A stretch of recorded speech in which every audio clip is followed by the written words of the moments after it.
Now I'm going to go on and talk about the application process.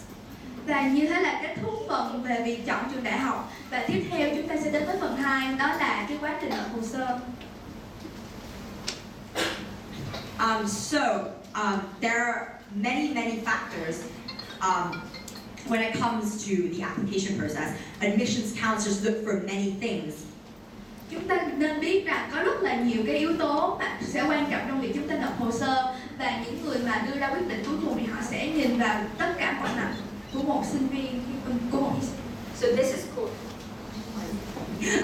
is called a holistic process. So they're not just going to look at your grades. They're not just going to look at your SAT scores. They're going to look at you as a whole person. Và đây là một quá trình đánh giá toàn diện, nghĩa là những cái người mà chọn học sinh họ sẽ không chỉ nhìn vào những cái điểm trên trường hoặc là những điểm SAT, mà họ sẽ còn nhìn vào những khía cạnh khác của một người ứng cử viên. So,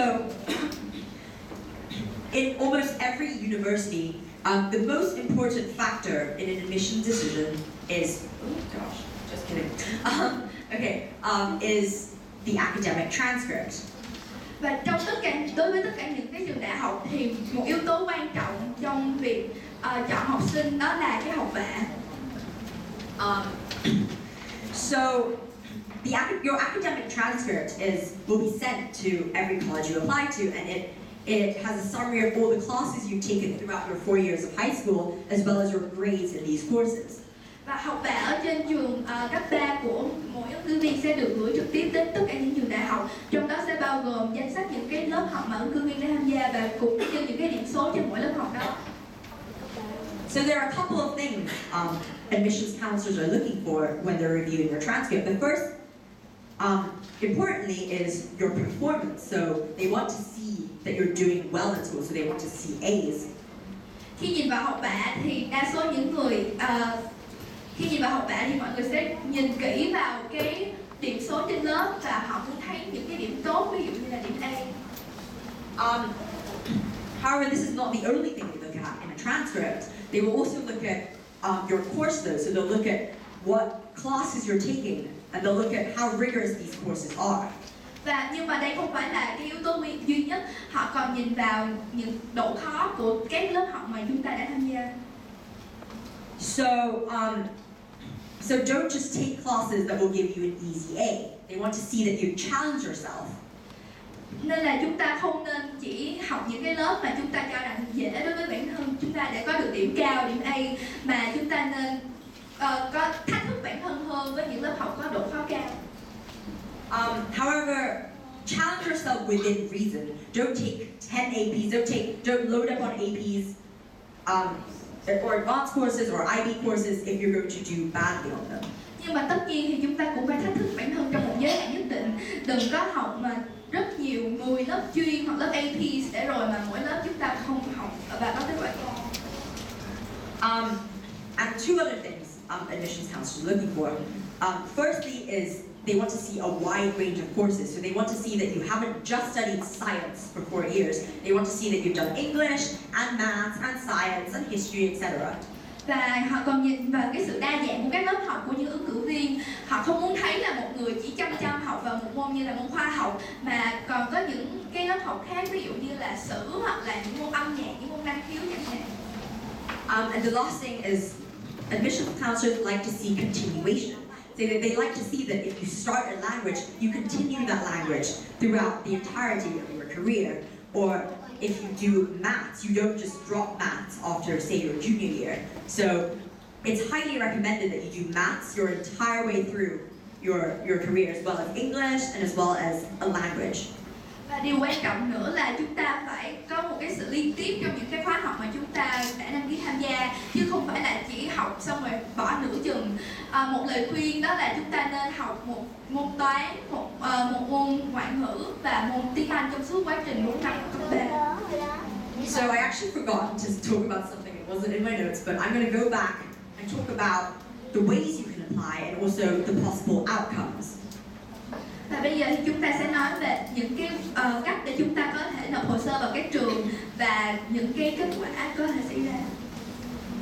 So, when you apply to a university, you can apply in 5 different ways. So, the most common is the regular decision. So this is when you submit your application on January the 1st for most schools. Usually some are January the 15th, but within the month of January, and then you hear back from the school at around March or April. Cách nộp đơn thông thường nhất đó là nộp regular decision, nghĩa là chúng ta sẽ nộp đơn vào khoảng tháng 1 và sẽ có kết quả vào khoảng tháng 3 tháng 4. Another common way to submit your application, which a lot of schools offer, is what's called rolling admission. So that means there's usually an application deadline, so you have to submit your application by a date, but then they will get back to you. They don't give a date that they're going to get back to you. They get back to you as you submit. Và một cái quá trình thông dụng nữa cho các bạn muốn apply vào đại học đó là quá trình rolling, nghĩa là chúng ta có thể submit cái application vào trước một cái thời điểm nào đó, nhưng mà trường đại học sẽ không thông báo rõ với chúng ta là khi nào thì họ sẽ có kết quả rõ ràng, mà là họ sẽ xem cái quá trình apply của mình từ từ lên. Another common way to apply is early. So there are 3 different ways. The first one is early action. So this means you submit your application within the month of November. Usually, most schools, it's November the 1st. And you hear back from the university around mid-December. And when you hear back, you're not obligated. You don't have to attend that school. You just have that school as an option. Và một cách nữa mà cũng rất phổ biến với các trường đại học đó là quá trình nộp đơn sớm. Thì trong quá trình nộp đơn sớm thì có 3 quá trình khác nhau. Đầu tiên là early action, thì chúng ta có thể nộp đơn từ khoảng tháng 11, thường là các trường sẽ quy định là ngày 1 tháng 11 và sẽ có kết quả vào khoảng tháng 12. Khi mà apply theo cách này thì chúng ta không bắt buộc không bị ràng buộc là phải đi học và chấp nhận học ở trường đó. Another way is restrictive early action. So a lot of schools like Harvard, Yale, Princeton, and Stanford offer this option, and this means this is exactly the same as early action as we've just talked about, but instead you are only allowed to apply to this school. So usually a lot of people apply early action to 3 different schools, but if a school offers restrictive early action, you can only apply to that school. Và một quá trình nữa đó là quá trình nộp đơn sớm nhưng mà có ràng buộc. Thì quá trình này được áp dụng bởi một số trường đại học, ví dụ như là Harvard, Yale, Princeton. Và trong cái quá trình này thì những cái ứng cử viên chỉ có thể nộp đúng một đơn vào một trường đại học đó và không thể nộp thêm đơn quyết định sớm vào trường đại học đâu. The last way to apply early, which is what I did, is called early decision. So, say you've chosen a school and you know that this school is your top choice. So what you would do is you would apply early decisions to this school. So same deadline, November the 1st, within the month of November. You hear back December 15th, but this decision is binding, which means if you hear back and you get into the school, you have to go to the school. You are committed to the school. Một quá trình nữa đó là cũng có mang tính chất ràng buộc, đó là early decision. Và quá trình này đã được áp dụng bởi chị Minh Thu, đó là khi mà chúng ta apply early decision thì vào tháng 11, sau khi chúng ta nộp đơn và chờ đến tháng 12 khi có kết quả, thì nếu như chúng ta được nhận thì bắt buộc phải đi học ở trường này và không có lựa chọn nào khác. So now onto the possible outcomes when you apply. So obviously if you're accepted, you're in. If you're denied, you can't go. And if you're denied early, you cannot reapply for regular. Và đây là những kết quả có thể xảy ra sau khi mà chúng ta đã apply vào các trường đại học. Thì tất nhiên chúng ta có trường hợp là được nhận, và đó là được nhận, và tất nhiên là chúng ta sẽ được đi học ở trường đó. Và ngược lại với được nhận thì chúng ta sẽ không được nhận. Và đó là khi một bạn mà apply quyết định sớm mà không được nhận thì bạn không thể apply theo diện thông thường nữa. And what a lot of universities like to do when they admit students early is they like to defer your application.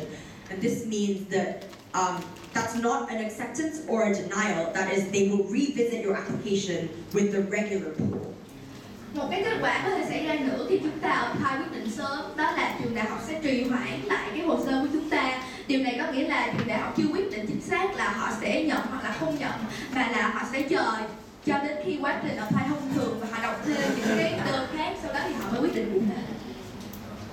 And finally, this is to do with the regular application, not early. You can get waitlisted at a school. So you're placed on a list, and depending on how many people enroll in that school, you may get a place. Và một cái kết quả nữa có thể xảy ra khi mà bạn không tham gia vào quá trình apply sớm, đó là bạn sẽ được cho vào danh sách chờ. Và danh sách chờ thì còn tùy thuộc vào có bao nhiêu người đang nằm trong danh sách đó. Và nếu như khả năng tốt nhất thì những người trong danh sách chờ thì bạn vẫn có thể được học ở cái trường đại học đó.